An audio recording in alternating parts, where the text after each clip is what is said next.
B'Shem Hashem Na'aseh v'Natzliach, Shiur Torah, Baruch Hashem. We're back in Torah. We have our Shiur Torah, we have our Iggeret HaRAMBAN series. B'ezrat Hashem, we'll talk about some interesting things. Good timing also. Nice to see a couple of new faces, Baruch Hashem. Today's shiur will be for a refuah shlema for Levana bat Sarah. Sarah bat Levana, Rabbi Friedlander ben Shulamit, Rabbanit Sarah bat Anat, Shlomo Yaakov ben Chaya Sarah, Esther bat Tzipora, and also Ilui Nishmat Eliyahu ben Frecha. Kadosh Baruch Hu yevarech otam v'et kol Am Yisrael b'ezrat Hashem b'zchut haShiur. So, b'ezrat Hashem, we have a Judgment Day, Rosh Hashana, coming up in just a few days. None of us are ready, but we don't actually know that. We think we are because we made some cake. We made some cake and some meatballs. People think to prepare for a holiday, make some meatballs, make some cake, maybe some chulent, maybe some knedalach, some gefilte fish. You're good. You're ready for the holiday. Little do we know what's going on in Shammai. And the Ramban's letter is giving us a little bit of an insight. In his letter that he wrote almost 800 years ago to his son, he's giving us a little bit of an insight of what's desired in Shammai. What Hashem wants from us each and every day, not just on Judgment Day. Today, the interesting thing is that he's talking about money. Everybody's favorite subject. And it's not new. Money has always been a favorite subject among people. Only he's talking about it differently than most of us are. Now, in the last few months, since we started this series, the Ramban has pretty much warned us to stay away from certain things, from certain character traits. Don't be angry. Don't be prideful. Make sure that you have patience for people, even if they have a different idea than you, even if you disagree. Just look at the famous Bet Shammai and Bet Hillel, Hillel and Shammai. They debated throughout the entire Gemara. There's over 300 debates between Bet Shammai and Bet Hillel in the Gemara. And most of the time, the halacha goes as Bet Hillel.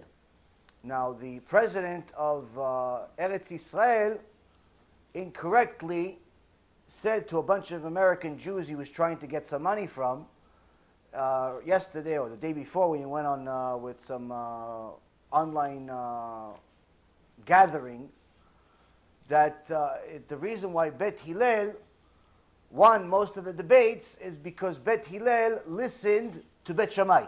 He had patience to listen to him, but Bet Shammai didn't listen. He turned Shammai into a rasha, this imbecile. The same imbecile that at the end of the meeting didn't even know you're supposed to say bracha on Giffen. He says, oh, guys, let's do a bracha, a celebration. May we all be united. And l'chaim. That was his bracha for yain. He put his kippah, put the kippah out of the pocket, put it on his head. He goes, all right, let me put my kippah, we'll do a blessing. May all of us be united. L'chaim. And he took a drink. My 2-year-old, Baruch Hashem, knows that when you see yain, you say, you have real bracha. But the president of Eretz Yisrael doesn't know that. But he knows, somehow he knows, though, that Shammai didn't listen. That's why he won all the debates. So, truth is that Shammai is right. Shammai is right. Truth is, Gemara says Shammai is right, across the board. But the reason why Shammai is not halacha in this world is because we cannot handle it as human beings. We're too soft. We're too weak to handle the real halacha. But after Mashiach comes, it's Bet Shammai. It's Bet Shammai. It's not Bet Hillel. Why? You don't have Yetzer Hara anymore. You can handle it. But there's a few times that Bet Shammai is even right in this world, and that's the halacha. But the point being is that despite the many disagreements between Bet Shammai and Bet Hillel, they still hugged each other at the end. They still married their children to each other to show their love to their students. Or the students thought, oh, if you're all arguing all the time, that means you hate each other. Chas v'shalom. There's truth and there's falsehood. There's his truth and then there's my truth. Sometimes we're both right. Sometimes I'm right, sometimes he's wrong. But we're always going to be friends. Why? We just have a different opinion. His truth is his truth. He's right about his truth. He arrived at truth using his formula, and it's correct. I arrived at my truth using my formula, and that's correct. Zeh v'zeh divrei Elokim chaim. This and this are the words of the living God. They're both right, but the halacha goes as Hillel or Shammai, whatever it is. But sometimes one of them is wrong. Sometimes one of them is right. But most of the time, they're both right. Either way, it's okay to have a difference of opinion. It's okay. The entire Gemara is full of differences of opinion. But the tzaddikim, they hug each other after, and to make sure that nobody misconstrued it, they made sure to marry their kids to each other. That's how much they loved each other. They married their kids to each other. I mean, you're not going to let your daughter marry somebody you hate. You're not going to let your son marry somebody that you hate.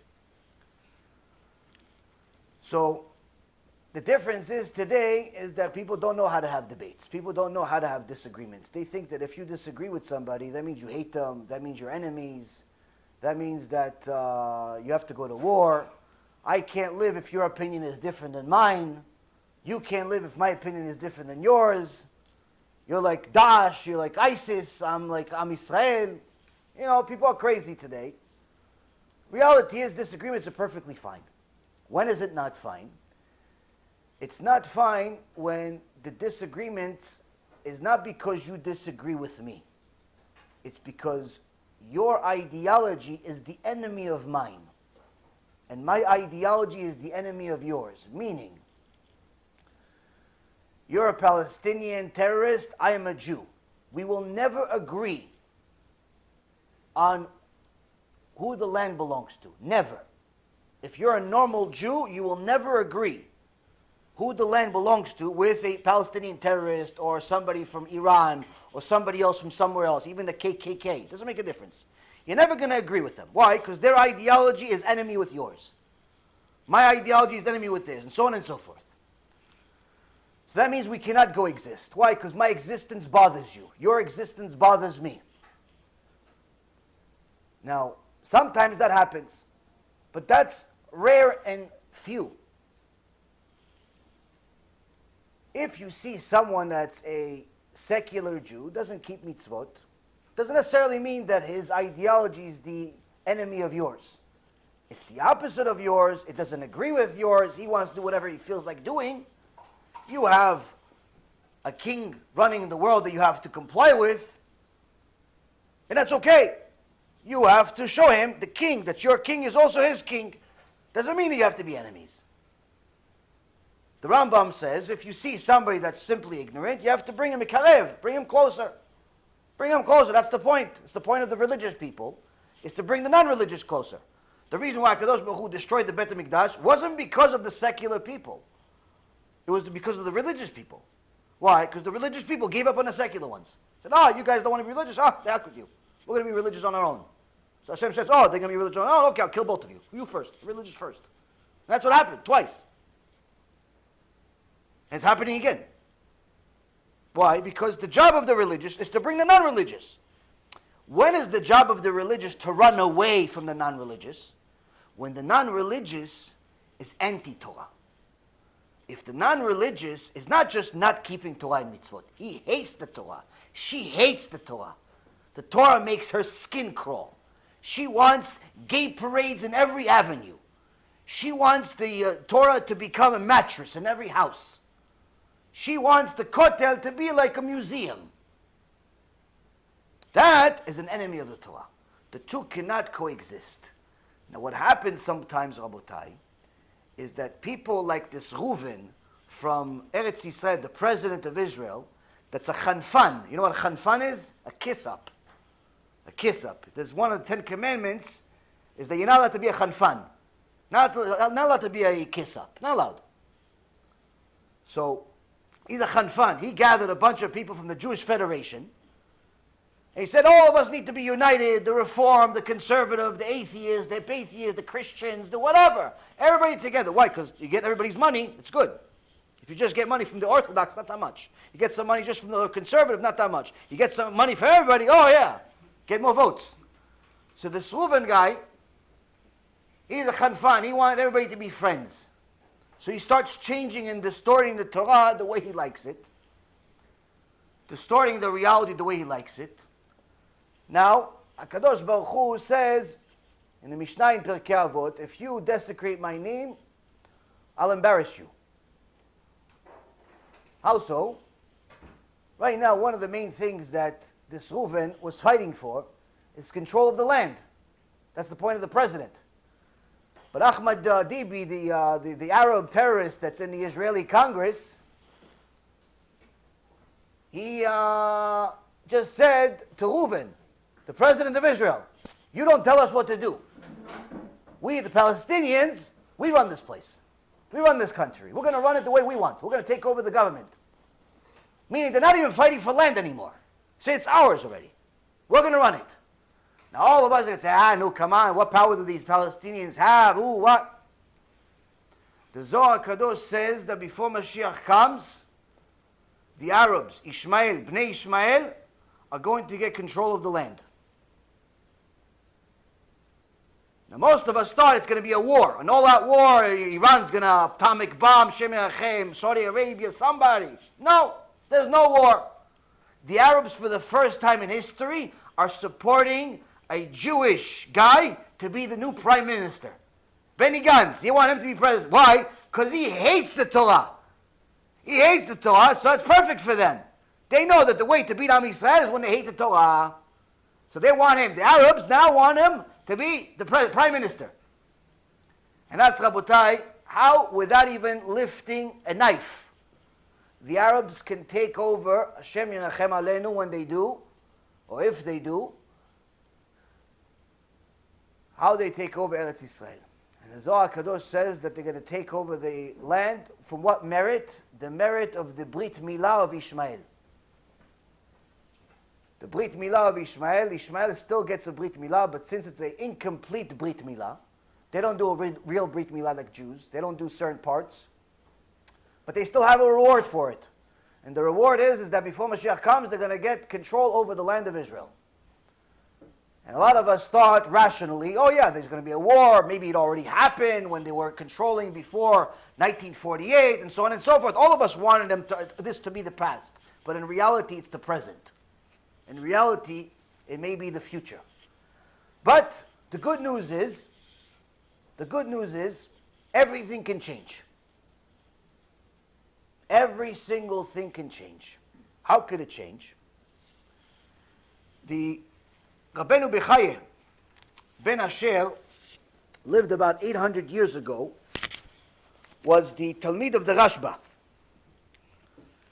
Not the same Rabbeinu Bechaye that wrote the Chovot HaLevavot 1,000 years ago. A different Rabbeinu Bechaye. Chovot HaLevavot was written about 1,000 years ago. This Rabbeinu Bechaye lived 800 years ago. But was also one of the Gdolim, Talmid of the Rashba in Barcelona. Came from a very famous family of Rabbanim. And he wrote in a sefer called Kad HaKemach. The power of tefillah, the power of prayer, can change nature, save a person from disaster, and even cancel decrees that were already signed and sealed by Kadosh Baruch Hu. That's how powerful tefillah is. In a couple of days, when all of us go to the Beit Knesset, hopefully when everybody shuts up and just prays, instead of socialize, we go to Beit Knesset on Rosh Hashana to actually pray to HaKadosh Baruch Hu. That's the opportunity all of us have to change the decree. But if everybody talks and socializes at the Beit Knesset, it's better off to pray home. Don't go. Beit Knesset that people talk during Tefillah, during Kaddish, is not a Beit Knesset. It's a bar. Just without drinks. Sometimes they have the drinks in the closet though. But if it's a Beit Knesset, and people are quiet, they only talk to HaKadosh Baruch Hu, go pray there. Why? You, little old you from America. You, little old you from Australia. You, little old you from Eretz Yisrael, from some kfar, some town no one ever heard of. Little old you have the power by yourself. You don't need all of Am Yisrael. You by yourself have the power to change the entire decree for all of the nation. Male, female, kid, adult, doesn't make a difference. That's what Rabbeinu Bechaye says. That's how powerful a tefillah is. But what happens sometimes? Sometimes we give up. Sometimes we're like, look at what's going on.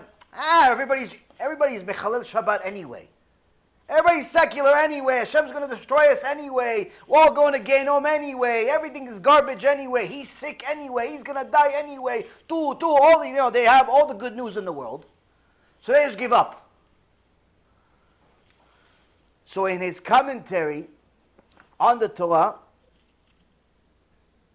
the same Rabbeinu Bechaya says, a person that gives up hope loses this merit that he mentioned in Kadakemach of how a tefillah can overcome and turn nature, change nature altogether. Storm is here, now it's not. Change a disaster, earthquake, now no earthquake. Cancel a decree. There was a decree, the guy has cancer, now he doesn't have cancer. How? We don't know, it's not our business how. But a person that gave up, raised his hand, doesn't even want to pray. When he prays like, like one of these people, like he's doing somebody a favor. He just went to the minyan because he had nowhere else to go. And he's waiting for his friends to finish. He said, I might as well pray. So Rabbeinu Bechaya says, somebody that gives up and loses hope, he loses this merit. And even if he prays, even if she prays, the prayer gets automatically rejected. You already gave up. That the prayer is not going to be anything anyway. Don't pray then. Why? It's going to be rejected anyway. If you don't believe in your prayer, HaKadosh Baruch Hu doesn't believe in it either. Measure for measure. If you believe that HaKadosh Baruch Hu can do anything, then he can do anything. But if you limit Hashem to only do what you can do, then that's what he can do. You can't do anything, he can't do anything either. So we have a lot of problems right now. Why? Because it's hard for us to pray with full kavanah. It's hard for people. Most of the time people tell me, and I agree with them, it's easier to pray by yourself than to pray with a minyan. You have much more kavanah. Why? You're the only one talking. So you're going to talk to. You talk to Hashem.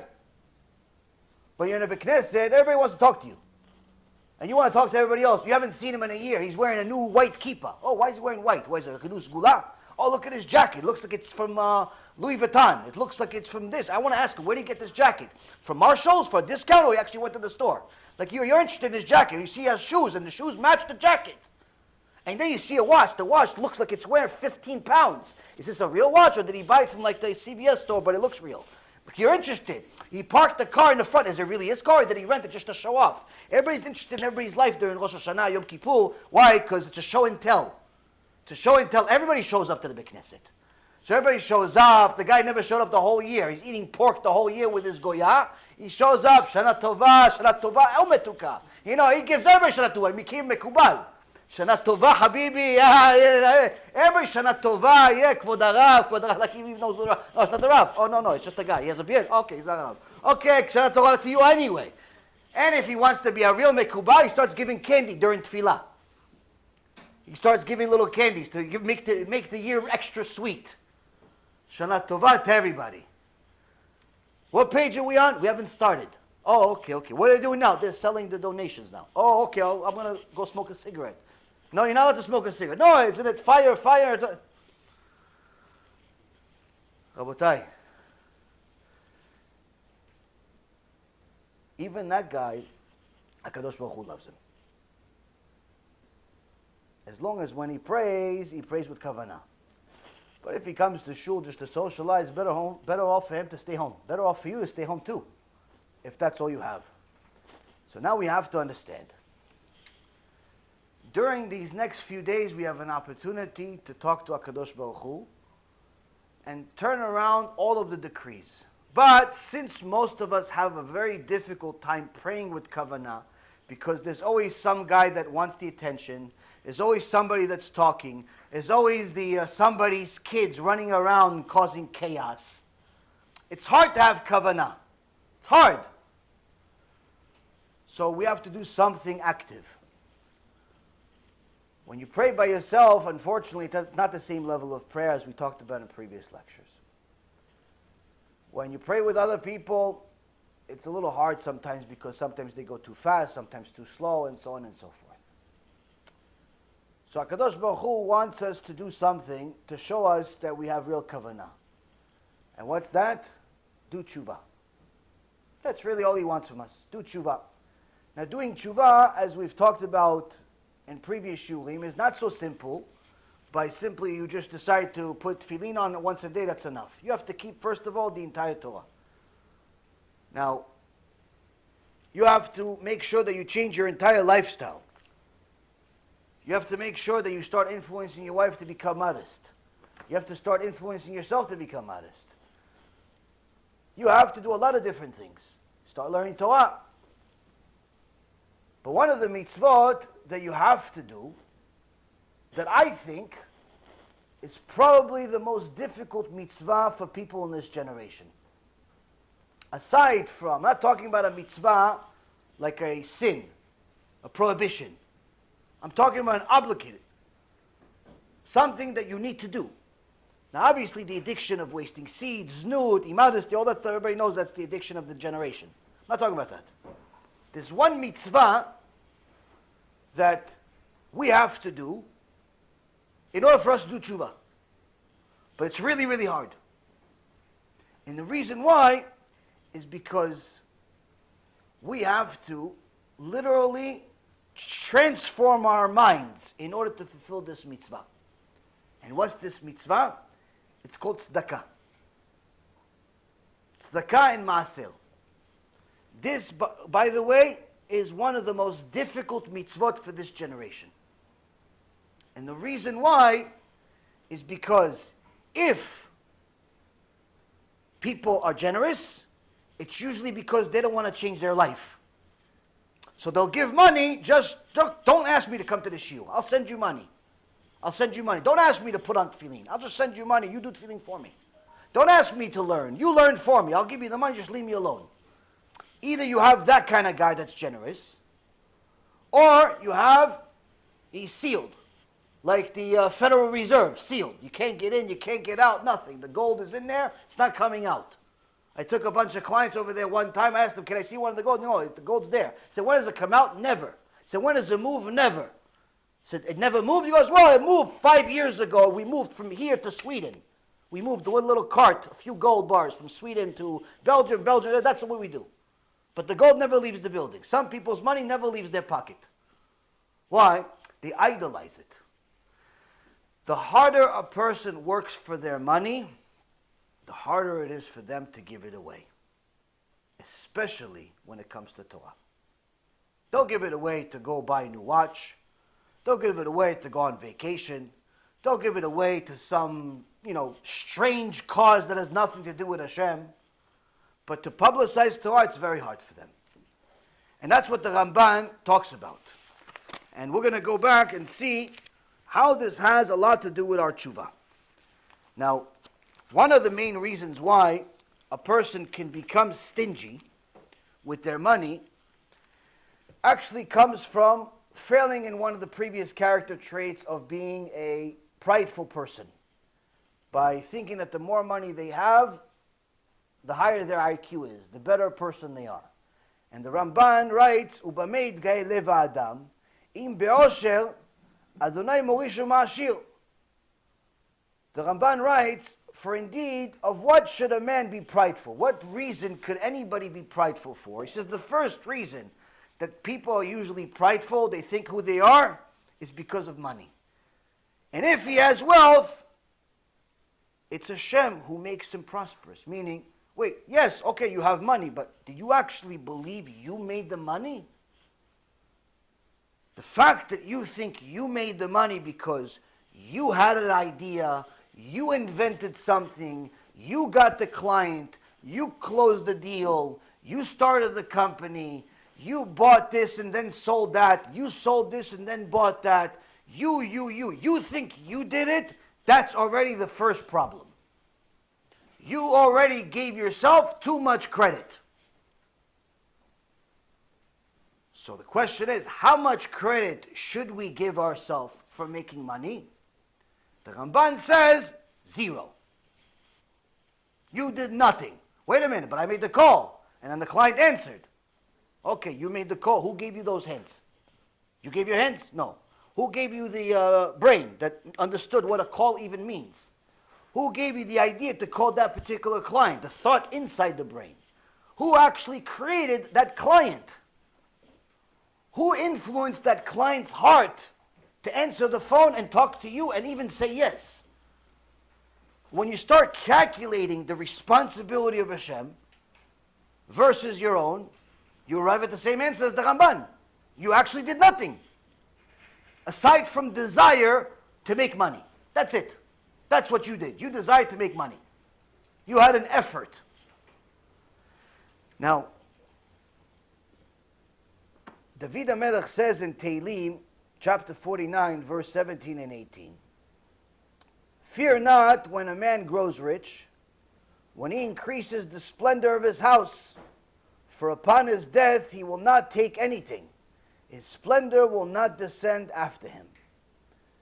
In so many words, the source of you can't take anything with you after this world that people say all the time comes from the Torah, comes from David HaMelech.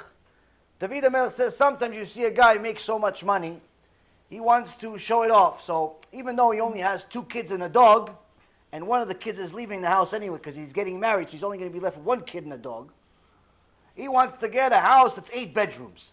Just in case the dog has puppies. Just in case there's, somebody wants to show up and he wants to show off that he has 8 rooms. He wants to build 18 different floors. He wants to have 3 different kitchens even though his wife hasn't cooked in 3 years. He wants to have a guest house even though he hates guests. He can't stand guests, but he wants to have a guest house. Just in case people want to see from an airplane on the news, they want to see that he has a guest house. He has 3 cars even though he hasn't driven because he works out of the house. And whenever he drives, he usually gets a limo. But he wants to build a house. He says that guy that's building that house, expanding his kitchen, redecorating the outside, don't be so overly impressed by this, because when he dies, he can't take any of it. All of the splendor, all of the fancy windows, the hurricane protected windows that cost tens of thousands of dollars, and the fancy rims that he has in his car, all that stuff stays here. Yeah, but he spent so much money on it. Okay, spent so much money on it. It's for other people to enjoy. He spent a lot of money for other people to enjoy his stuff. That's what he spent money on. And the best part about it is that usually somebody says, yeah, I'm building this house, but my kids are going to inherit it. First thing the kids do is sell the house. Oh yeah, I'm building this business for my kids. First thing the kids do is sell the business. Or give the business to somebody else. Why? Your dream is not their dream. Sometimes your dream is their nightmare. All they want is the money. Yeah, what about my memory? Memory? Oh, maybe the worms and the maggots, maybe they'll remember you as a good dinner. Nice dinner, nice kosher steak. Took a year to eat you. What? Sometimes people, even during their life, they get punished from Hashem, where their kids forget them during their life. A guy came to Rav Ovadia one time and asked for some advice. Rav Ovadia says, you, Baruch Hashem, you were blessed with some money. Why don't you give some money? Have some poor families. The holidays are coming. Pesach was coming. Why don't you give some money for these families? Kvod Harav, I just came for advice. No money. Just Okay, the meeting was over. The guy goes to his house, his nice apartment in Eretz Yisrael. Leila Seder comes up, and his 2 teenage sons are playing sheshbesh and cards, and then sheshbesh again, back and forth. And he said, guys, come on, let's have the Seder. We're having dinner, no, the Seder. They're not the most religious, but, Shomer Shabbat, Keilu, sometimes. He said, come on, guys, stop with the game. Let's do Leila Seder. Abba, few minutes. Okay, so he doesn't want to get into a fight. It's not a good sign to start the whole Leila Seder with a fight. So he waits, few minutes. 15 minutes pass. He figures they're going to come. They don't come. Guys, no, Leila Seder, come on, no, yalla. It's getting late. Abba, 5 minutes. He ends up waiting 40 minutes. 40 minutes. Guys, Abba, stop it already.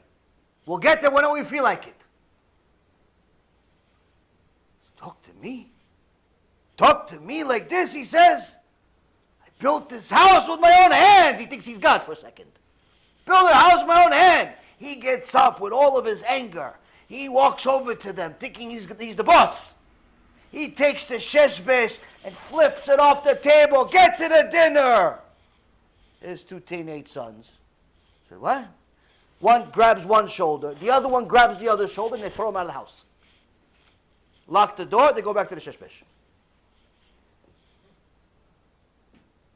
During Chol HaMoed, the guy came to Rav Ovadia crying hysterical. He says, Kvod Harav, you wouldn't believe it. What? I spent the whole Chag outside. I spent the whole Chag outside. I didn't even eat. Nothing. I was outside like a homeless person. Tells him the whole story. So everybody says, okay, so why are you surprised? He's expecting to get the rabbi maybe to give him some guidance, talk to his kids. Rabbi says, why are you surprised? I asked you to help some poor families that didn't have something to eat. You said no. So Hashem says, oh, you don't care about my other kids to eat? You're not going to eat either. What? Measure for measure. Why are you surprised? What, you think Hashem didn't watch the conversation? He didn't listen? You didn't care that other children of HaKadosh Baruch Hu were going to eat. You're not going to eat either. You like the money in the bank, right? Okay, so the money stayed in the bank and the food stayed on the table. Sometimes we think that if we keep the money in the bank, it's going to help us.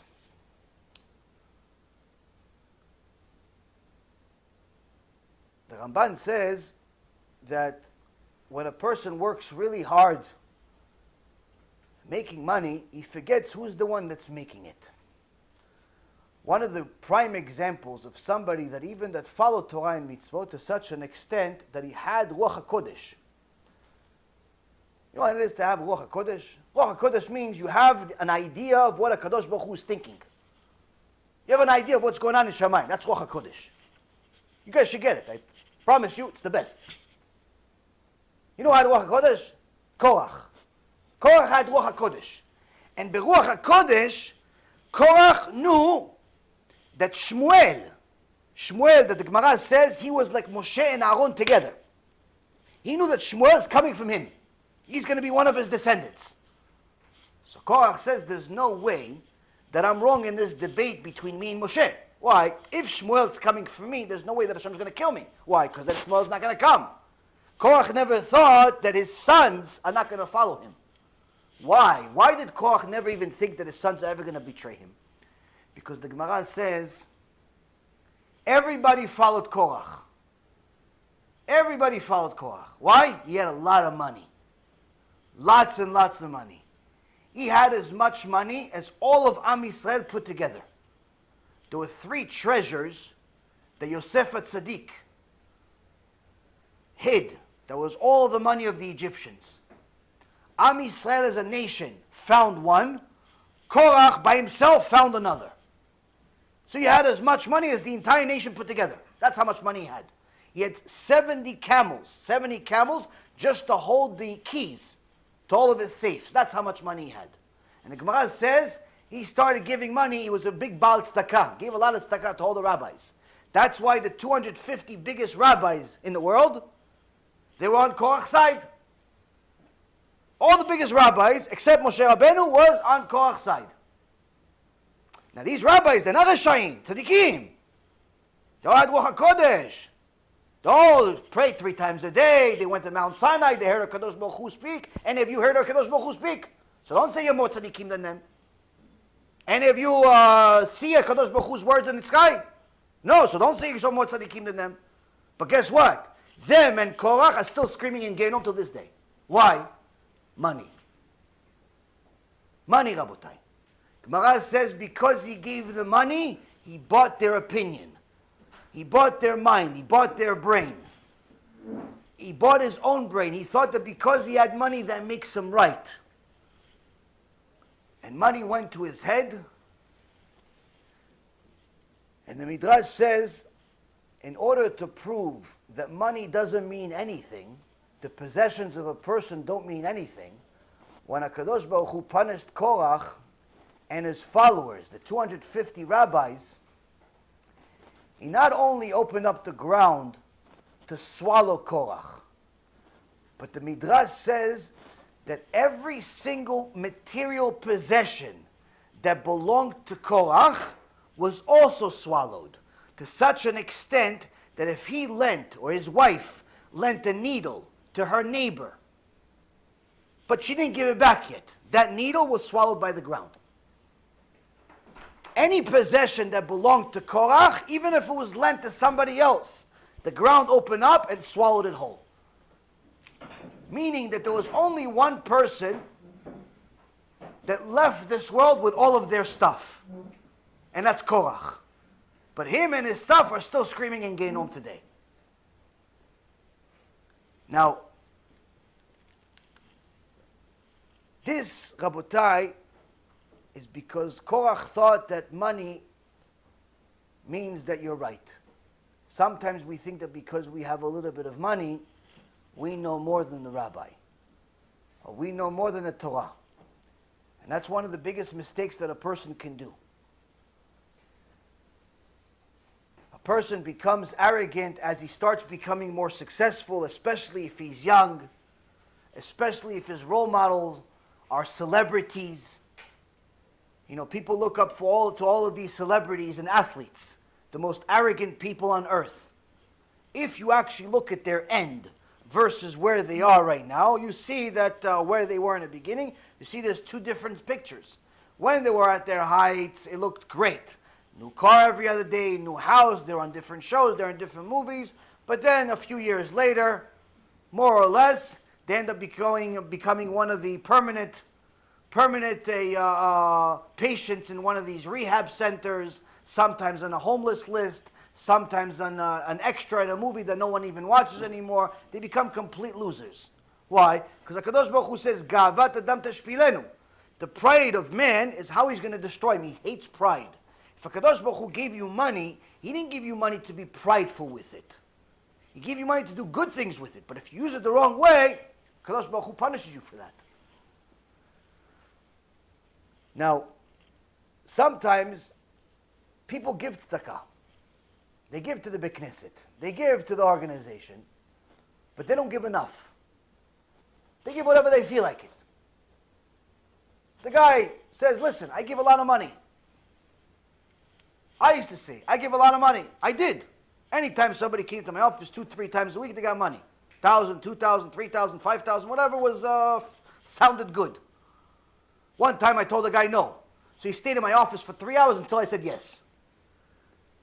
He didn't leave. Why? Because he knows that it's just a matter of time before I tell him yes. Sefer Torah, all types of things. But HaKadosh Baruch Hu decided one day, okay, that money I gave you, it's mine now. It's gone. Why? Apparently I didn't give enough. How do I know? It's a Gemara about it.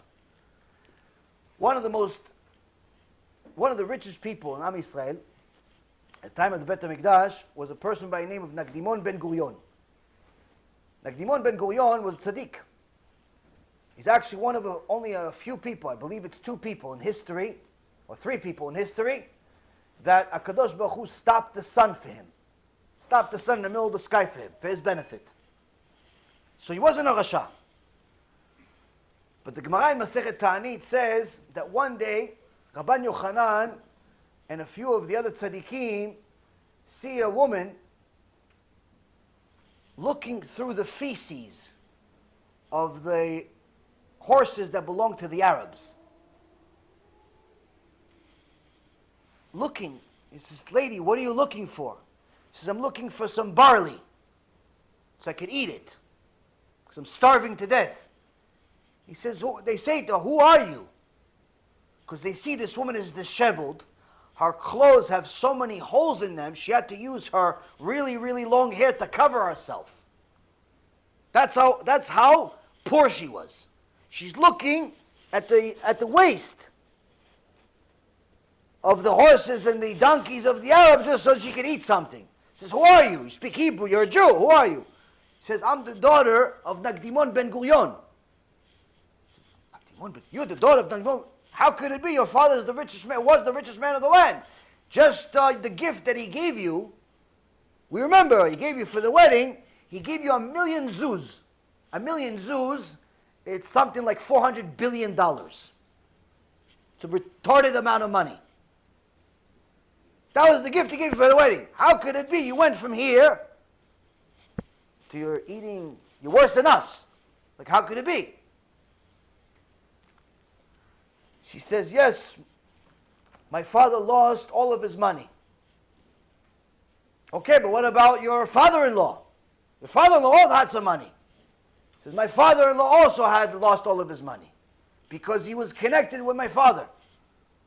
Once one is cursed, so is anybody that's involved in him, with him. Why is your father cursed? He gave a lot of tzedakah. She says, he didn't give enough. He didn't give enough. Yeah, but he gave millions, billions, billions, millions, good. Not enough. Not enough. People are impressed by big numbers sometimes. But if you're ish emet, you're not impressed by big numbers. Why? Because you know what the emet is. Somebody came to Rav Shteinman, alav shalom, and they brought a guest with them. So, Kvod Rav, this is one of the donors of the organization. He just donated, Kvod Rav, get this, $4 million to the yeshivot. $4 million he gave to the yeshivot, Kvod Rav. Give him a nice bracha, with the whole thing, Rav Shteinman says, bracha v'atzlacha. Goes back to his book. No, Kvod Rav, $4 million. $4 million is a lot of money. In Eretz Yisrael, it's even more. Times it almost by 4, 16 million shekels. You could do a lot with 16 million shekels. So Kvod Rav, $4 million. Bracha v'atzlacha. Back to the book. So they felt uncomfortable. Told the guy, listen, the rabbi doesn't feel well. He's old, he's almost 100 years old. He doesn't feel good. Said bracha v'atzlacha. Bracha v'atzlacha. After they left, one of the Talmidim of Rav Shteinman that was there watched the whole thing. He says, Rebbe, why did the Rav actually give the guy the bracha? Kvod Rav, $4 million is a lot of money. Why didn't the Rav give him something, more than just bracha v'atzlacha? 2 words. The guy making $4 million should get more than a bracha v'atzlacha. Rav Shteinman says to a student, he said, listen, the way they talk about this guy is that he has no less than $100 million. So he gave $4 million. So he gave 4% to HaKadosh Baruch Hu. What's there to be impressed about? Hashem gave him 100 million. He only gave 4% to HaKadosh Baruch Hu. Big deal. You even are lucky we're taking it. He should say, thank you, we're taking it, Bichlal. What, is he doing anybody a favor? Hashem gave him 100 million. He gave 4 back. He's lucky we're even taking it. Bracha v'atzlacha is more than he deserves. You want to get more than bracha v'atzlacha? Give the 96 and you take the 4. Then you get whatever bracha, whatever atzlacha, start dancing for you, he says. Then it's impressive. That's impressive. Somebody that gives all the money back to HaKadosh Baruch Hu to publicize the Torah, that's impressive. But he gave 4%. What does he want? He's lucky we're taking it, he says. That's a ish emet. That's the emet. If you think otherwise, you're still living a dream. The emet is, yes, kol hakavod, you gave X amount of money. But if that X amount of money is below what you're obligated to give anyway, what do you want? People say, oh, I gave tzedakah. How come I'm still losing money? Maybe you didn't give enough. No, I gave a lot. I bought Sefer Torah, 60,000 last year. Yeah, but how much did you make? Well, I made $1.5 million.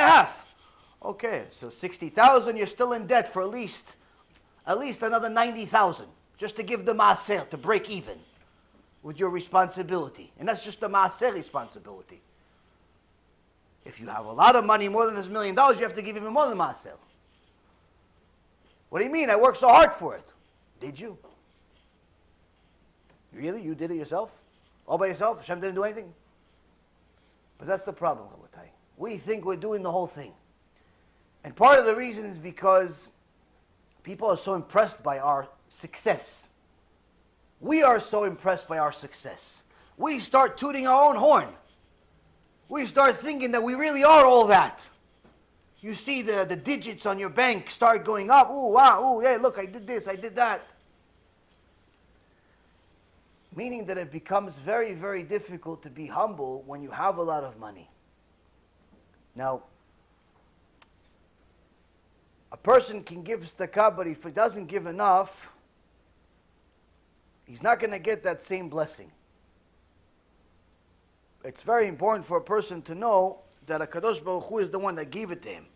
Now, if a person works really hard to gain all of his material, it's actually going to make him more cheap, not more generous. People always say, no, if I had more, I'd give more. You're a liar. It's not true. You have more, you give less. Proof? All of the non-profit organizations in the world are living from poor people. The vast majority of donations in the world are being made by people that are middle to lower class.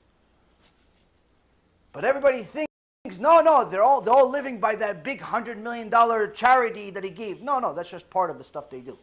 The way they eat every month is from people sending $20, $50, $100, $1,000, $50. It's not the millions. It's not the millions. Not the millions at all. Sometimes those millions come with so many conditions you regret the day you even met the guy. He tells you, listen, I'm going to give you a certain amount of money, but you have to spend a certain amount of this way, a certain amount that way. He starts becoming your boss because he gave you a donation.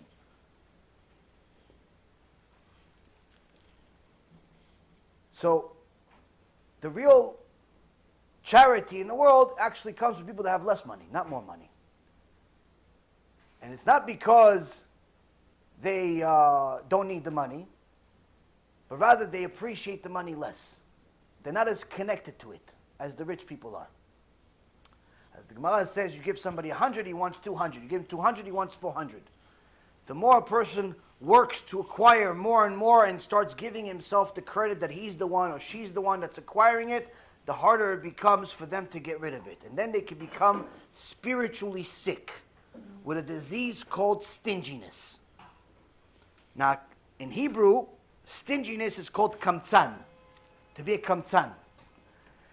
And a kamtzan, uchashud alakol. Someone that's a kamtzan, someone that's a stingy person, anytime that there is any type of crime, the first person that's accused is the kamtzan. Why? Because he has all the reasons in the world to make the crime. Someone that's generous is not necessarily going to be as big of a target. Naturally, if there's a robbery, first person you look at is the guy that loves money. Not the guy that has money, but the guy that loves money, the guy that's stingy. You ask, people go to dinner.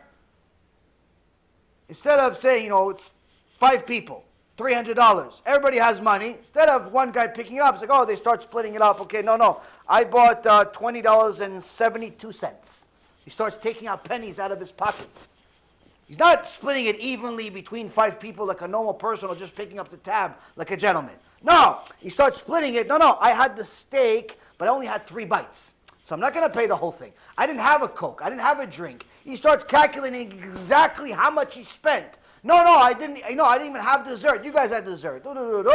He gets out of the thing.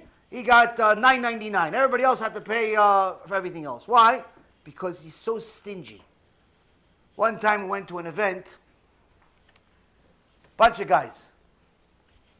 And we got to the door, and the guy started arguing with the people at the door. No, come on, it's too much money to enter, too much money to enter. 15 minutes. There was maybe 30 of us.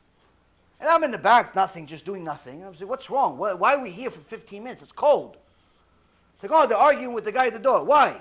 It's like, oh, he wants to charge every guy $5. You're arguing for 20 minutes for $5?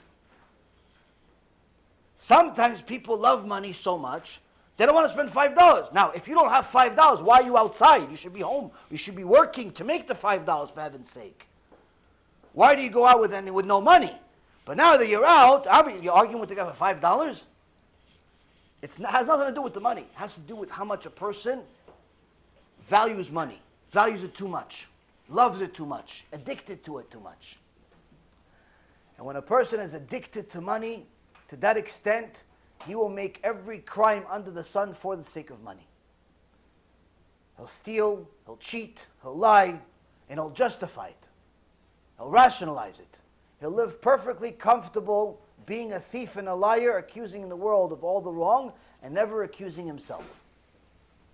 This is a very common thing where people love to accuse the world of all the crimes in the world that they're performing themselves. Now, one of the things that the Ramban is trying to teach us here is that money is not something that you can take with you. But the Chachamim give an analogy to give a person an idea of how he should view life. There was once a person that got to Judgment Day, and they accused him of a very heavy crime. Now this person, he didn't really know how to defend himself. So he asked his friends to help him. Called one of his friends, his best friend, the friend that he spent the most amount of time with. This friend, mamash, they were like this for years, connected. He says, listen, I got this problem, I got a case against me. It's really dangerous. His friend says, sorry, buddy. It was fun while it lasted. You're on your own here. Poor guy gets let down by his best friend. But he says, okay, you know what? Let me call my other friend. He's a really good guy. I'll call him. Hopefully he'll help me out. Calls the second friend. Second friend says, listen, I understand you're in a jam, but best I can do, I'll give you a ride to the courthouse. I'm not going in. He goes, yeah, but I need a defendant. He goes, hey, now you're asking for too much. Either give you a ride or you go pay Uber. Uber or nothing, I'm going to give you a ride if you want. That's it. It's the most I can do. We'll talk on the way. Okay, I'll take the ride. Fine. But he still needs somebody to defend him. Why? He doesn't know how to defend himself. All of a sudden, he gets a call. Sees a number. Oh, I haven't talked to this guy in a long time. You know what? Let's talk to him. He sounds all down. He goes, hey, what's up? What's going on? It's like, hey, listen, I heard you're in trouble. He goes, yeah, how'd you know? He goes, no, I heard it's word gets around. You need anything?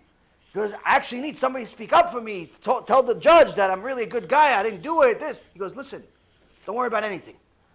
I'm with you. I'll pick you up from the house. You don't need anybody else. I'll pick you up from the house. I'll take you to the courthouse. I'm going to write a letter ahead of time to all the judges that I know, everybody that I know. We're going to go there. We're going to win this case. Because you're going to do all this for me. So, yeah, you're my brother. I love you. Brother, I haven't talked to the guy in years. He goes, okay, fine, no problem. Hey, the guy's so happy. That is what's called the mashal, the parable. What's the nimshal? What's the lesson learned? The first friend that he called, that was his best friend that he spent every minute with, is money. It represents money. We spend every minute of our life chasing it. We try to acquire more and more of it so we can get a bigger house and then another house, and another vacation, and a fancier watch, and a nicer car, and a nicer this, and a nicer that. And we spent all of our lives just chasing money with really no thought process behind it as far as how much we're spending acquiring money and how much we're actually spending using it to the actual valuable things in life. Like family, like serving a Kadosh Baruch Hu. We don't really take that into account. Why? Because we're so busy chasing money, paying bills. We're like blenders. We just eat all day, blend, blend, blend. It leaves, we bring more stuff in over and over again. You wake up in the morning, go make money, work, pay bills, go back home, eat, drink, go to sleep. Next day, go eat, pay bills more again. That's it. Every day, every day, every day. You pay bills, you spend the money, you pay bills, you spend the money. And that's people's life for 70, 80 years or until Hashem takes them. That's it. They spend their whole life being a blender. So the money says to the guy, listen, you spend your whole life with me. We're close. But once you leave this world, I can't help you. Judgment day in Shammai, that heaven, you're on your own. It was good while it lasted, though. I'll remember you, but I can't help you. That's the first friend. Second friend is your family. Family, sometimes you actually end up spending some time with them. Sometimes a little too much time. Sometimes you become one of the girlfriends. You're with your wife so much, you become one of the girlfriends. It's her friends, everybody else, and you're one of the girlfriends. You go to the mall with them to have coffee. Instead of go learn Torah, do something useful with your life, no, you want to talk with the girls. You want to talk with the guys. Every day you're out, go to the movies together. Too much. So, the best case scenario, a person leaves this world, say, listen, we love you, we'll take you to the grave. We'll take the casket, we'll cry for a year. Take the casket, bury it, Kaddish. That's the most we can do. We can't help you over there. Why? It was fun while it was lasted, but we're still alive. You're finished. Can't help you over there. That's the second friend. The third friend, Rabotai Karim, the third friend that called him, excited to help him, saying he'll defend him, saying he'll fight for him, saying he loves him. That's the Torah and Ma'asim Tovim. That's the Torah that he's learned and the tzedakah that he gave that was actually valuable tzedakah, the chesed that he did that's valuable chesed, that he didn't do for the sake of kavod, that he didn't do for the sake of earning himself a name. Real Torah that he learned, real chesed that he did, kindness that he did for the sake of the truth. That is what the only thing that's going to defend him here and eternally. If a person actually takes the story to heart and applies it to their life, they could arrive at Rosh Hashana perfectly comfortable and at ease, that everything is going to be okay. Why? Because you're on the right road. Even if you haven't been until now, but you commit to be on this road, you're good to go. Why? You know that money is simply a tool, no different than a hammer. You use a hammer for putting nails in, to build stuff. Use money in order to build stuff. What can you build in this world that you can take to the next world? Torah. You're going to use the money that you have to build Torah in this world. It's worth it. It's worth it for HaKadosh Baruch Hu to give you more of it. If you're going to use your money just to build houses, then Hashem says, okay, you're just building stuff that's temporary. Now, there's a very famous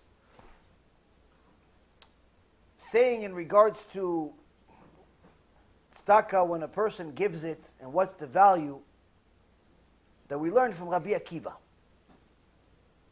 There's a minhag that some Jews still keep, some don't, that when a couple gets married, on their day of the wedding, they fast. It's a minhag, it's not halacha. We didn't do it. And generally speaking, not everybody does it. Some people choose to do it. Now, the daughter of Rabbi Akiva did it. Gemara says, the daughter of Rabbi Akiva was getting married, and her groom Her husband-to-be fasted all day. Fast. They had a celebration, big celebration. Baruch Hashem, of course, there's no mixed dancing, there's no mixed nothing. Holy of holies. But now, at some point, the event is taking a break, so the bride wants to get something to eat. So they give her a meal.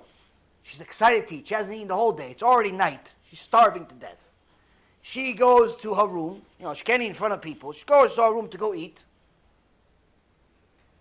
And right before, when she goes into the door, she's ready. She's about to, it's a nice, it's a bride. You're going to give her a nice meal, right? After all, she paid for the whole wedding. She's excited. That time, she's excited. She's going to have a meal. She's really excited. Her father, on the other hand, Rabbi Akiva, is not excited at all. Why he's not excited? Because he had Ruach HaKodesh. And he saw through Ruach HaKodesh that his daughter was going to die on the day she gets married. So everybody's happy, and he hasn't told anybody. Everybody's happy, celebrating, Siman Tov, Mazal Tov, Siman Tov, Mazal Tov, and Rabbi Akiva is eating his heart out the whole time. He says, Hashem, Hashem, please, HaKadosh Baruch Hu, please. But he knows he can't do nothing. Why? The decree is already signed. He knows that at the end of the day, his daughter's got, HaKadosh Baruch Hu is taking a neshama, dude, goes up to heaven. That's it, finished. So he's happy, but he's unhappy. As you would know it, she is about to have her meal, and suddenly, somebody knocks on the door. She gets up, still without having a single bite, opens the door, and sees some poor guy asking for money. You have something? Tzedakah. He says, you don't have pockets, I don't have any money, but, okay, here, take food. Oh, food, okay, that's why I want to tzedakah, I want to buy food. She gives him the food. She's starving, but what are you going to do? The poor guy looked disheveled. She gave him the food. I'll find food another time. At least I'll get some rest. So she gives him the food. He goes on his way. She closes the door. She sits down. She takes the pin out of her hair. She had her hair done. She takes the pin out of her hair and she sticks it in the wall, right next to the door. And she sits down. A little while later, she gets up. She opens the door. She's her father, Rabbi Akiva. Oh, Abba. He goes, how? He looks at her, how? How are you still alive? Abba, are you okay? You okay? He goes, no. How? What'd you do? He goes, tell me everything you did. She tells him, I came, I wanted to eat, I didn't eat. He goes, what happened with the food? No, some poor guy came, he wanted the food. You gave him the food? Yeah. It's a big tzedakah, wow. But what else did you do? Nothing, I just sat here, I've been sitting here for the last half hour, relaxing, and that's it. So Rabbi Akiva looks behind the door and he sees there's blood on the wall. He takes the pin out and connected to the pin comes through the wall a snake. The snake that was sent from heaven to kill her. And from there Rabbi Akiva says, here we see tzedakah tetzil mimavet. You give tzedakah, real tzedakah, it'll save your life even. Even if there was a decree in heaven that it's your time, you did such a big chesed, such a big thing. It was hard for you to do, it can even save your life. That's how valuable it is for HaKadosh Baruch Hu, for somebody to break their desires. Now, if you give some homeless guy $5 or a hamburger, don't expect that to change your life. Why? Because in this generation, first of all, we're rich in comparison to the previous generation. Second of all, you haven't been fasting. Third of all, not everybody has the same test. But the point being is that this is to show us how much HaKadosh Baruch Hu values when a person breaks their own character traits. Now, the Targum Yonatan Targum Yonatan says that when Bnei Israel went to the war with Midian, the women of Midian were prepared inside the tents with all of their jewelry, all of their money waiting for them. But they were wearing all of the jewelry. And the reason why is because they said, listen, if the Midian people are going to lose the war in the field, we're going to beat them anyway. How? By making them fall for money, and then the women, and then Hashem Yachem, what's going to happen? So what happens? All the women, all the beautiful women, were waiting inside the tents, wearing all of their jewelry. So they knew that as soon as the Jews go into the tents, they see the women, that's it, finished. But Yonatan ben Uziel, which was one of the biggest Tanaim, to such an extent the Gemara says that when he would learn Torah, he would create a spiritual fire that any time a bird would fly over him, it would burn as if it was a sacrifice. That's how holy his Torah was. And he says that Am Yisrael, when they came back to Moshe Rabbeinu, they said, "Velo nifkad mimenu ish." Not a single person died from this war. He said, how could this be? He says, when they went into the tents, they knew one thing. They knew they already failed at something. They knew they already failed to the trap of the Midianite people in the past, which means that, okay, we're here, we're going to collect the money, and then we're going to go. We're not going to look at this woman for even a second. This is how a person needs to treat his job. People always ask me for business advice or job advice. They go into new careers, new jobs. Your job is perfectly fine as long as it's a kosher job. But the way you have to treat your job is the same way that Am Yisrael treated this mission. They knew they had to go win the war, take the possessions, give it to the rest of Am Yisrael for the Beit HaMikdash and so on and so forth. They had a job. They couldn't avoid it. That was part of the war. But they knew that if they look 1 second the wrong location, finished. This is, Rabotai, how we're supposed to treat our careers, our job, our missions. You go to work, you do your job, you follow what you're supposed to do. If you're paid for 9 to 5, you work 9 to 5. You're paid for 9 to 6, you work 9 to 6. Whatever you're doing, you're supposed to do. Not a minute more, not a minute less, unless it's a mitzvah to work this job. For example, if you work, making a Sifrei Torah. Making Sifrei Torah doesn't have a schedule. You work on making lectures. You're a speaker. There's no time for that. That's 24 hours a day. You're in a kiruv organization. You're doing kiruv. You give out CDs. There's no time for that. That's mitzvah to do it. But if you have a regular job, you work in a stock market, you deliver newspapers, you work for UPS, do stuff like that, you work whatever your boss pays you for. If he needs you a little extra, a little more, fine, but within reason. But as soon as you're done with this mission, that's it, finish. Go and actually start doing what you're supposed to do in the world, which is to serve Hashem. Go learn Torah, go pray, go raise a Jewish home, go do that. Don't bring your job and your career and your obsession with money to the rest of your life. There's 24 hours in a day. 9, 10 of them belong to your job, no problem. Go work your 8, 9 hours, but after that, finished.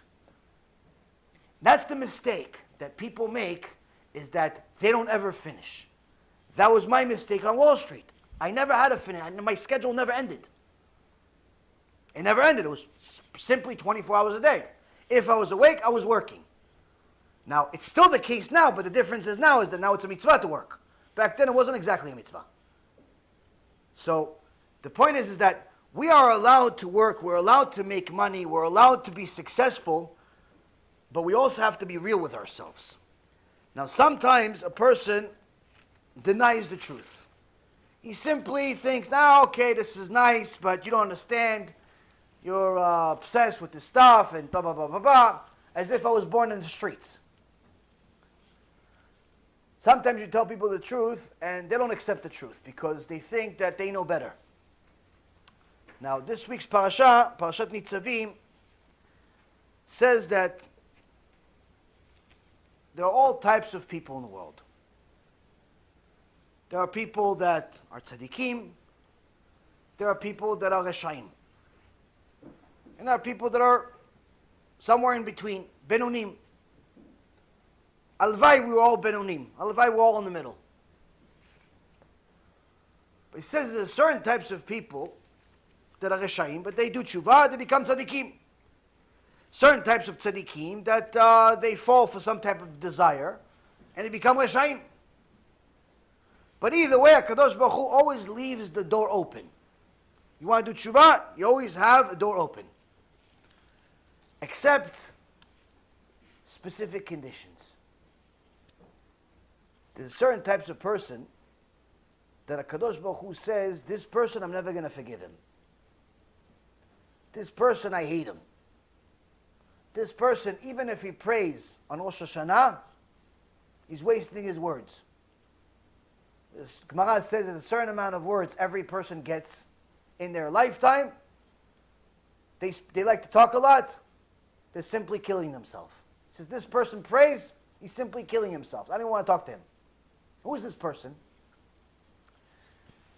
In Sefer Dvarim, Book of Deuteronomy, chapter 29, says, והיה בשמעו את דברי ההעלה הזאת, והתברך בלבבו לאמור, שלום יהיה לי, כי בשרירות ליבי אלך למען שפות ערבה את הצמאה. Says, and it will be that when he, this person, hears the words of this imprecation, this rebuke, instead of doing tshuva, instead of saying, you know what, maybe I should work on my generosity. Maybe I should work on my obsession with money.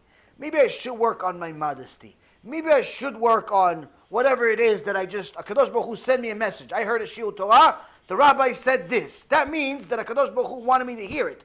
He's not delusional, thinking, no, this rabbi is talking to everybody else except me. If you are listening to a lecture, that means that HaKadosh Baruch Hu wants you to listen to it. That means that it's for you. It's not for him.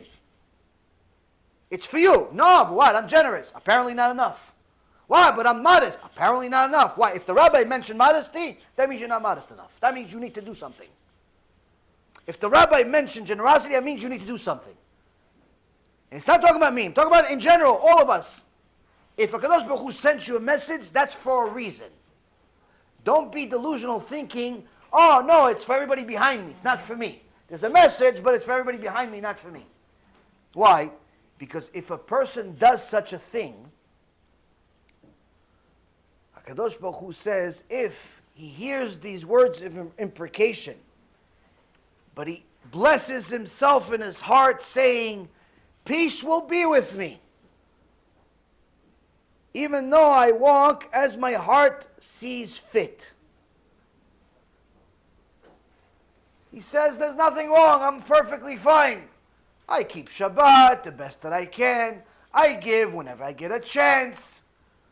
I bought something that's modest according to some opinions. My wig is only 2.5 feet tall, it's not 3. I cover this once in a while. I give here, I learn once I get a chance. You know, I'm doing the best that I can. I'm fine. He's talking to everybody else, not me. This parasha is talking to everybody else, not me. He says a person that says such a thing, has such an attitude, says Hashem will not be willing to forgive him. For then Hashem's anger and jealousy will smoke against that man, and the entire imprecation, all of the curses, the rebuke written in this book will come down upon him, and Hashem will erase his name from under the heavens. Lo yoveh Adonai sloach lo, כי אז ישן אף אדוני בקנאתו, באיש ההוא ורבצה בו, כל העלה הכתובה בספר הזה, ומחה אדוני את שמו מתחת השמיים. Such an attitude is so detestable to Hashem. A person thinks they're perfectly fine. No, I'm here and I'm okay. I'm okay. I'm fine. You do you, I'll do me. That type of attitude, Hashem says, I hate it. Why? That's pretty much a person that thinks that he's perfectly fine and he's only going to the Beit Knesset for Yom Adin, for Rosh Hashana, just to fulfill the obligation of praying. He doesn't actually think his life is on the line. People go to the Beit Knesset and Rosh Hashana thinking that, what? Look, I did it last year. I did it the year before. I've been doing it for 30 years. Nothing ever happened. Oh, I'm still alive. All the rabbis are dying, but I'm still alive. Oh, Hashem, look, I'm alive. So I'll go to Beit Knesset again this year. I'll go pray. Judgment Day, Judgment Day. Okay, good for you. Good for you, Judgment Day. It's a powerful chizuk. Good. I'll keep doing what I'm doing. I'm perfectly fine.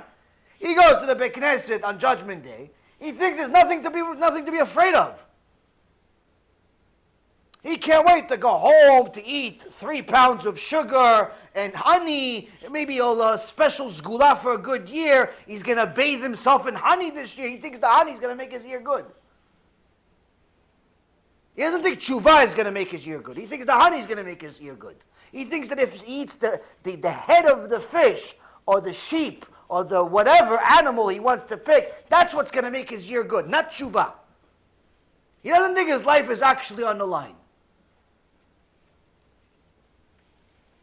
That, Rabotai, is an attitude that HaKadosh Baruch Hu hates. It's a delusional attitude where a person actually thinks that they're perfectly fine. Now, the more righteous a person is, the more they know Torah, you'll notice the more scared they are of Judgment Day. Now, if you look at the Yalkut Yosef, talks about Rosh Hashana, it says that a person is not supposed to cry on Rosh Hashana. Not supposed to bring themselves to cry on Rosh Hashana, intentionally and for no reason. But, if you're in the middle of prayer, and it's during that moment you become passionate, and you start crying, the Arizal says, this is a sign from heaven that at this moment, your neshama is on the line. In the middle of prayer, you're happy, manishma, shana tova, you take a candy, even though you haven't done kiddush yet, everything is good, manishma. But all of a sudden, in the middle of Amidah, or in the middle of one of the things, all of a sudden you get like you lost your breath. All of a sudden, it's like a little tear came out, but you're not even sure why. The Arizal says, at that moment, your neshama is on the line in heaven. That's why you're crying. Why? Because your neshama knows the truth. It doesn't know if it's going to make it. Doesn't know. That's why it's crying. That cry, mitzvah. That type of cry, you should do it. But to force yourself to cry, pretend like you're really sad, don't kid yourself. Not during this day. But if you're crying because you're getting close to HaKadosh Baruch Hu, that's a mitzvah. So there's a time and a place. Now, the more righteous a person is, the more he understands the things that I'm talking about. Even if he doesn't feel it, he understands it, he can reason it. And you'll see that the more righteous people are, the Chachamim, when they prepared for Rosh Hashana, when they prepared for Yom Kippur, it was very, very different. It wasn't based on a shopping list. It wasn't based on which shul are you going to pray in? Which shul are you going to pray in? Oh, are you going to go this way or are you going to go that way? They knew that their neshama were on the line. Whereas the ignorant, us, we're preparing with boikas. We're preparing with what kind of meatballs you're going to eat in the afternoon. We're preparing where are you going to eat dinner? At his house or her house? That's how we prepare for Yom Adin. Now, the funny thing is, the more a person knows, the more he's scared he is. But that's only in the spiritual world. In the civil world, in the money world, the more a person knows about the law, the more comfortable he is.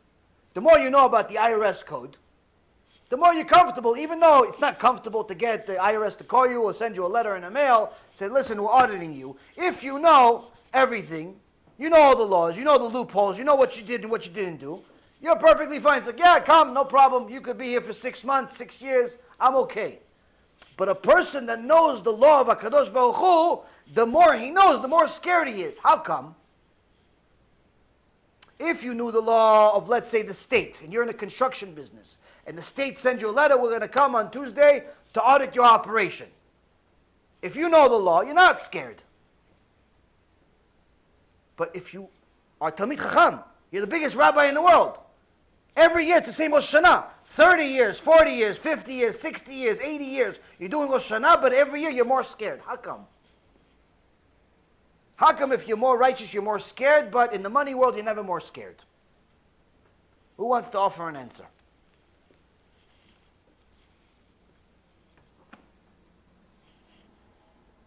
The answer is, Rabotai, in the money world, we're living al-alma de shika. We're living in a world of lies. It's easy to know the lies. It's easy to know that information. It's easy to beat the system. In the world of Torah, it's olam ha'emet. The more you know about it, the more you know how much of a lie you're living and how much you're violating this emet. The more you know about Torah, the more you realize how great your responsibility is to your Creator. And how you're not fulfilling it, no matter how righteous you are, no matter how much Torah you know. In fact, the more you know how you're not doing enough of a job. And that's why the tzaddikim, when they arrived at Yom Adin, they got really scared. Rav Friedlander, Alav Shalom, Rav Chaim Friedlander, was a mashkiach in Yeshivat Ponovich. And unfortunately, he got the machala. He got cancer so much to the point that he couldn't talk. Couldn't talk very much. But one year, he told his students to bring bring him in the bed to the yeshiva. With the bed. Couldn't move, couldn't do nothing, but bring me to the yeshiva. Bring to the yeshiva.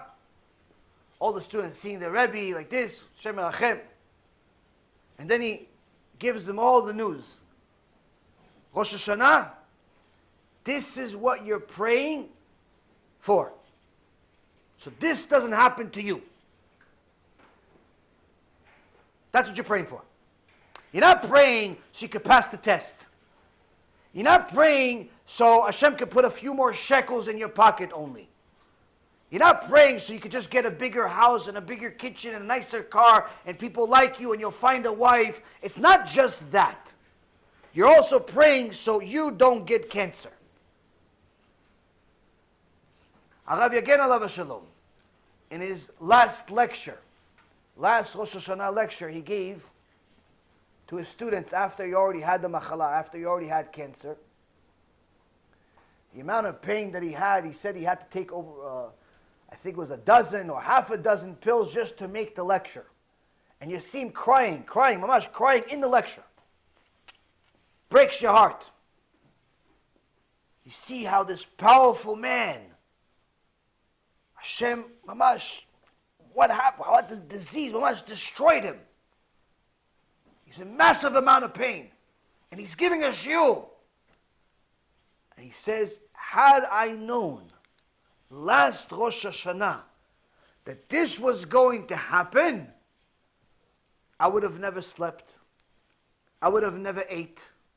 I would have never stopped crying. I would have never stopped praying. I would have never wasted any time had I known this is going to happen.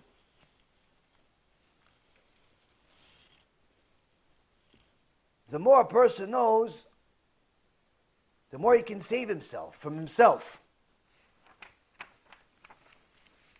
But the problem is that sometimes we're so busy enjoying this world that we forget that we're here for a different purpose. What is that like? One time a guy wanted to find a shidduch for his daughter.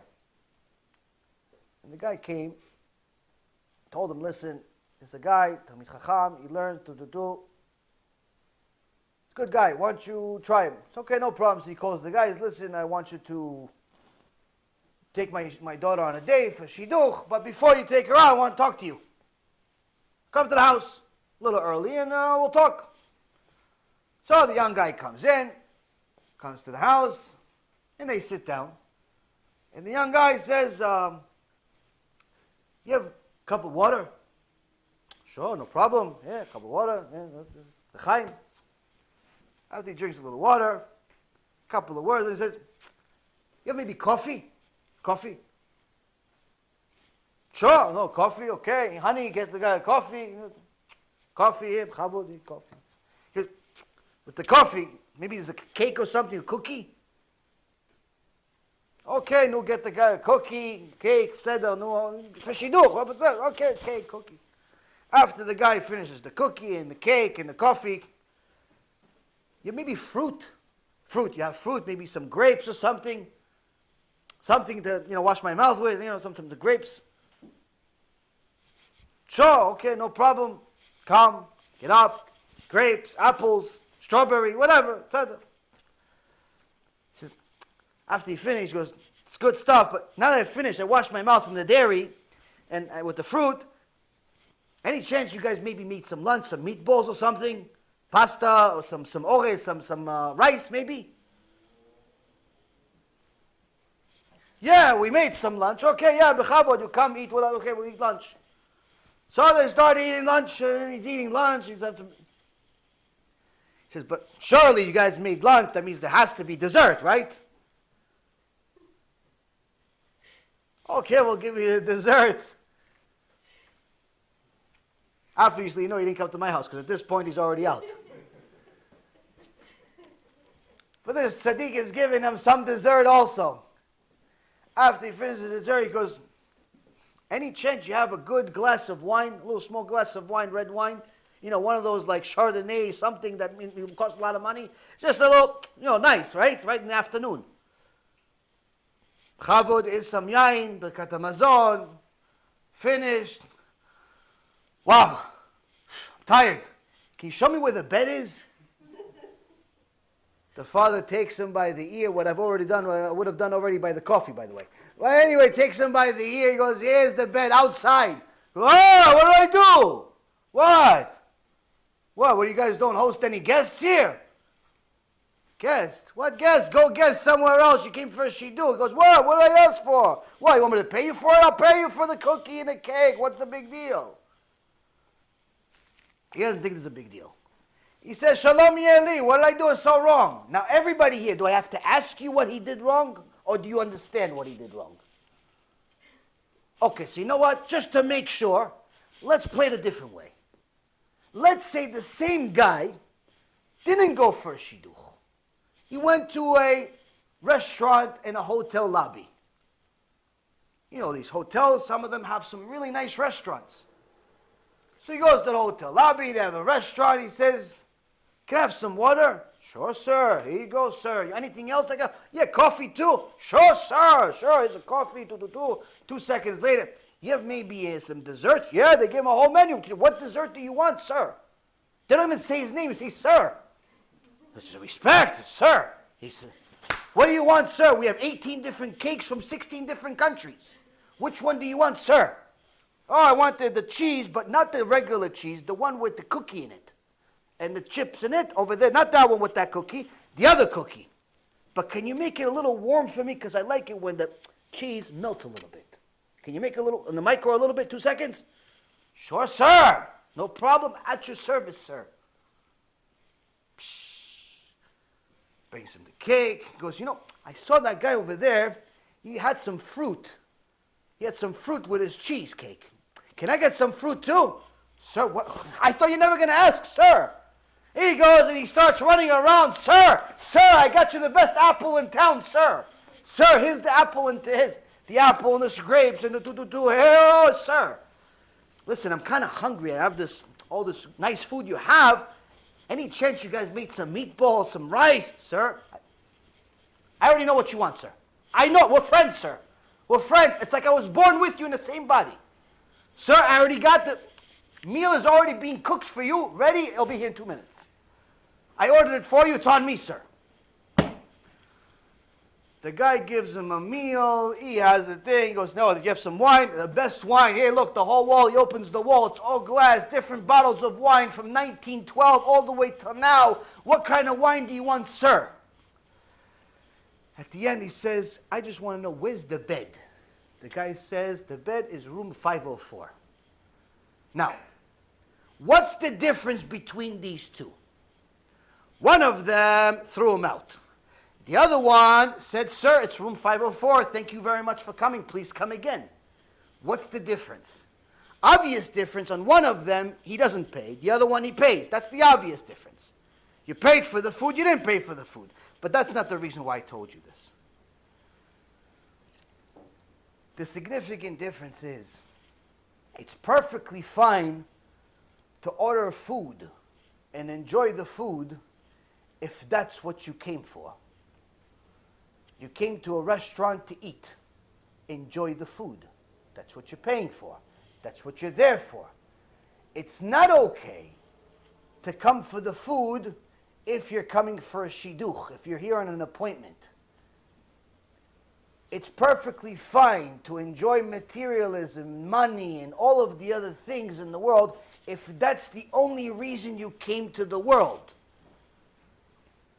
But does anybody here actually think that HaKadosh Baruch Hu created 10 to the 18th power of stars in the universe, all types of galaxies, suns and moons, atmospheres, and different types of weather systems, 40,000 different types of fish that we know about, over 2 million species on Earth that we know about, different types of looks, no two faces are the same, no two fingerprints are the same, beards, no beards, different religions, people hate you, people love you, only one Torah, but a lot of fake ones.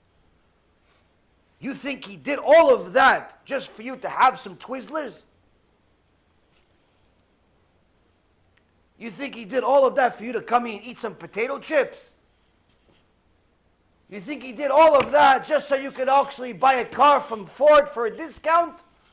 Or from Dodge? Or maybe you want to go to the Germans and buy some Mercedes. That's what you came to the world for. Or maybe he got you to come to the world so you could work for Qualcomm or UPS and tell people you make a good living. I'm middle class, but I'm on the way to upper. We only have 2 dogs, but 3 kids. We only have 3 dogs, but 1 kid. You know, that's what you came to the world, for the kids and the dogs and to pick up poop in the streets. That's what you came to the world. Is that what you actually think? Hashem did all of that for you to pick up poop? To collect a paycheck, to pay some bills, to pay the phone bill 3 times because you forgot you paid it? That's why you came to the world? Which means, if that's all we occupy ourselves with, paying bills, picking up poop, eating dinner, and then going to sleep,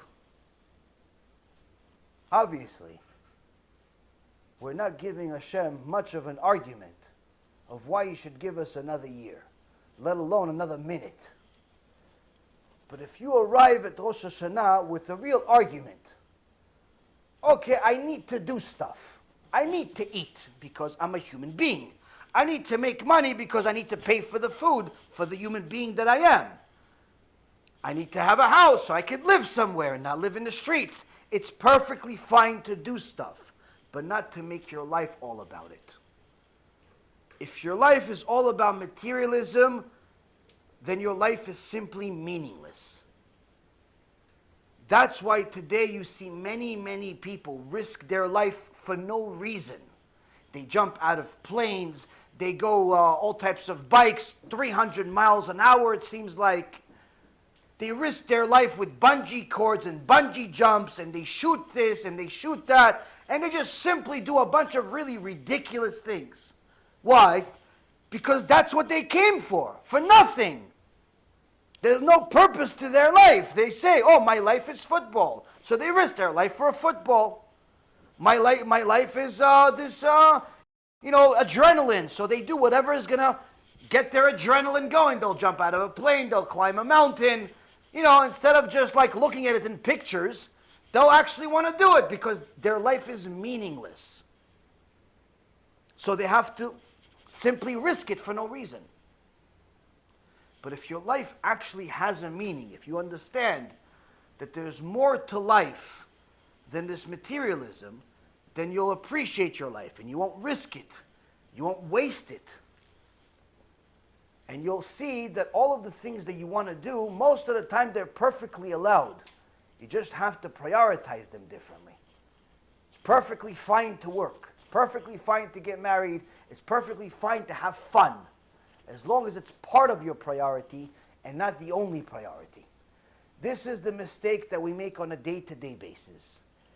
If we take the words of rebuke from the Torah and apply it to our life, then we can arrive at Rosh Hashana prepared perfectly and understand that we have something that HaKadosh Baruch Hu wants us to do in the world. And we're going to do it. But if we're simply going to say, Shalom Yeli, I'm perfectly fine, you live and let live. I know how I want, and Hashem understands me. It's better off to not even bother. Why? Because I'm already telling you, you don't have to go to Rosh Hashana to find out what the decree is. The decree is already here. Hashem says He hates people like this. People that give up on themselves, pretty much they decide they're going to run the show. So, one of the ways that a person can save themselves during Rosh Hashana is by working on every one of the things that they see as connecting them to the material world. As we've talked about money extensively, more than to my likings, but unfortunately this is just necessary for people today. People are very connected to it, very addicted to it. It's very important to know your own limits, to know your own limitations. If you have a hard time using your money for Torah purposes, it's a very, very bad thing. It's something that's called ma'us. Ma'us means Hashem hates it. He finds it despicable when a person is stingy when it comes to Torah. So, it's also important to know that just donating blindly to some big Jewish organization just because they're Jewish doesn't make that tzedakah either. As we've talked about in the past, you have to make sure that you investigate, you know what you're doing, you're not just donating blindly.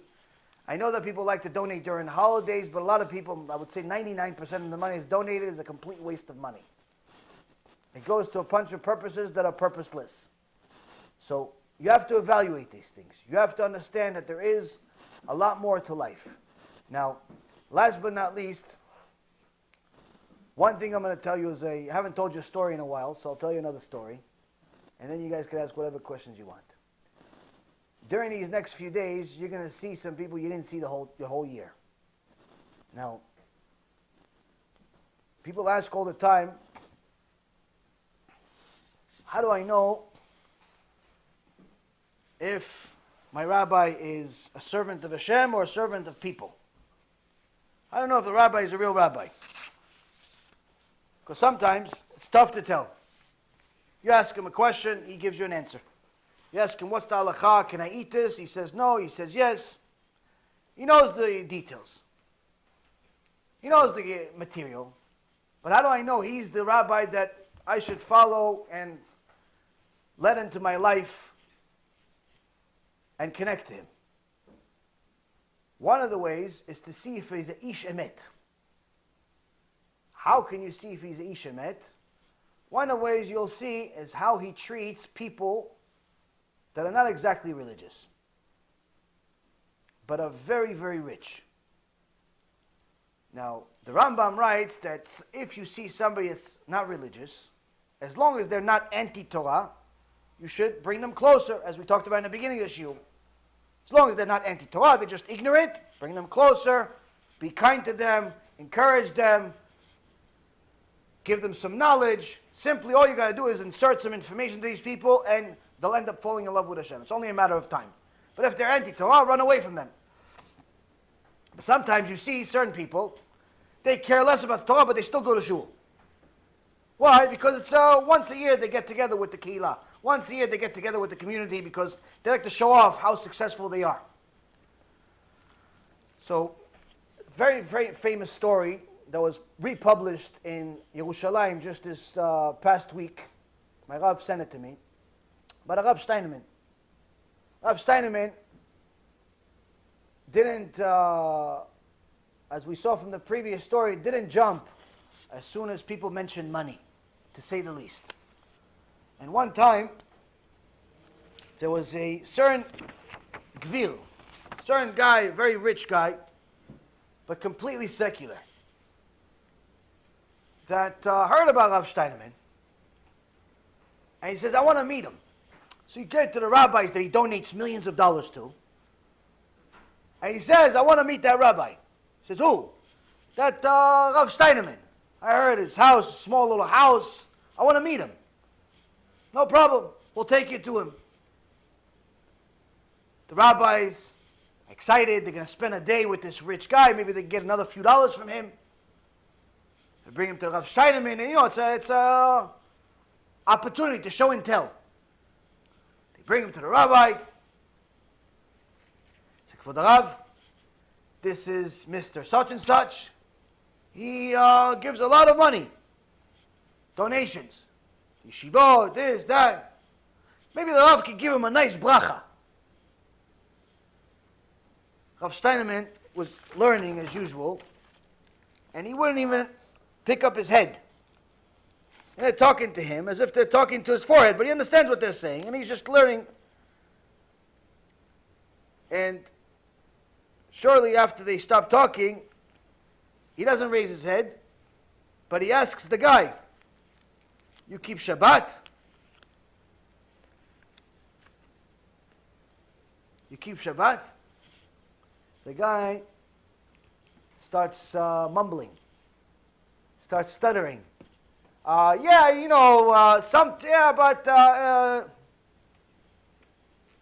says, you don't have the merit to get a bracha. I can't give you a bracha. The rabbis that were there, everybody was shocked. Gdol Ador cannot give this guy that donates millions of dollars a bracha. Why? He doesn't keep Shabbat. I mean, technically, why not? But you can't tell the Gdol Ador for the Rav, no, come on, he gives. You don't argue. Biggest rabbi in the world says no. So everybody goes back into their little holes. They all go into the car, and it's quiet like somebody died. The rabbis are pretty much saying Kaddish on the money this guy's ever going to give them. They're saying this guy's never going to donate a single dollar again. What an embarrassment. Why did we bring him? I can't believe the rabbi did this to us. But it's quiet. They're all talking to themselves. After about a half hour of quiet, the rich guy speaks up and he says, דעו לכם, האיש הזה שהיינו אצלו, הוא אוהב אותי, באמת. יש כאלה שאוהבים את הכסף שלי, ובשביל זה לא יעירו לי על הדברים מסוימים כדי שלא יפסידו. אבל כאן, זה היה אחרת. He says, you should know, that man, that we were there by him, he loves me. Some people love my money. And that's why they don't tell me certain things, because they don't want to get hurt themselves. But here, it was different. He loves me for real. The secular guy got the message. It was hard, it was painful, but it worked. Rabotai, if your rabbi is a chanfan, where he doesn't care if the person prays with the minyan, doesn't pray with the minyan, keeps Shabbat, doesn't keep Shabbat, he pretty much, if the guy has money, he loves him, you should start searching for a new one. Why? It's impossible to rely on his truth. I don't mean he's nice to everybody. He can be nice to everybody. He's supposed to be nice to everybody. I'm talking about a kiss-up. People that treat the rich people differently than everybody else. Meaning they determine how they treat a person based on how much money they have. So during this Rosh Hashana, you're going to see a lot of people that you don't see during the rest of the year at your shul. And you're going to see how the speech is going to be. If the speech doesn't give anybody any boosts to do tshuva, to change, to keep Shabbat, to keep the laws of the Torah, then you have to realize that this HaKadosh Baruch Hu is giving you a test, and one of those tests is for you to search out the truth, but it's not from this place. It's from somewhere else. Needless to say, the fact that you know this is already a big ma'ala over the rest of the generation that doesn't know this. But these are some of the things that a person needs to evaluate during these next few days. Tomorrow, Be'ezrat Hashem, we have a shiur about questions and answers. Anybody that has any questions, whether it's Rosh Hashana related or non-related, please ask.